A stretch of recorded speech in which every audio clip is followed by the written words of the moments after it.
So welcome to the Toric GP over-refraction video, hopefully demystifying some of the confusion people will have with toric lenses.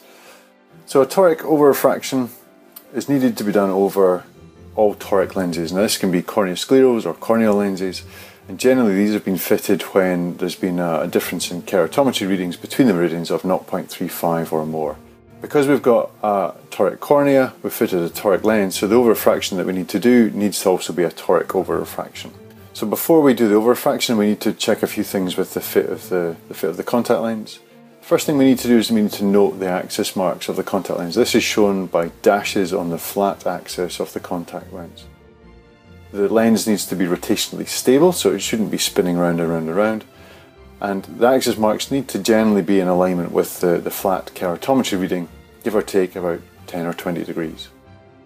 If the lens spins round and round, then we're going to have to adjust the fit to improve the stability of the lens, otherwise the incorporation is going to be variable. So in this case we can see that we've got the axis marks are aligned at 170 degrees. If the marks are unstable or they're oblique, then you need to alter the fitting, the BOZR, to try and improve the fit. So once we've got a suitable fit, we're then going to do the over-refraction. The key with this is to align the minus sill of your cross sill or in your trial lens with the flat axis marks of the contact lens, as is shown here. So if we have an example, we've got an 8x7.4, this is a corneoscleral toric, -4 in the flat, -7 in the steep. The lens fit is good, it aligns as we expect, and the over-refraction we get is plus 050, -1 axis, 170. So the first thing to do is to incorporate the sphere.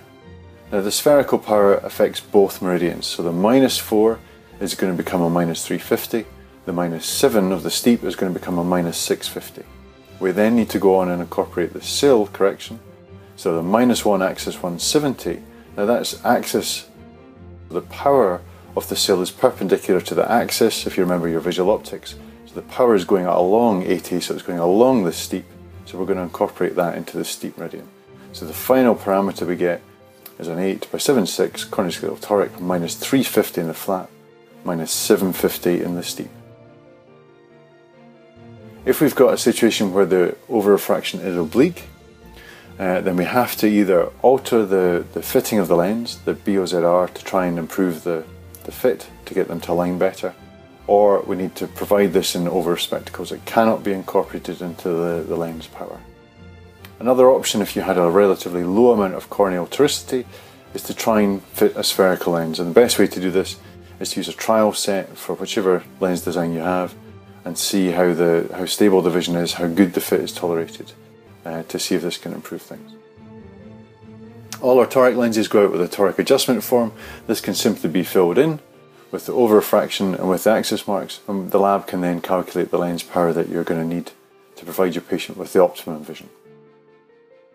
Thanks for watching the toric over-refraction video.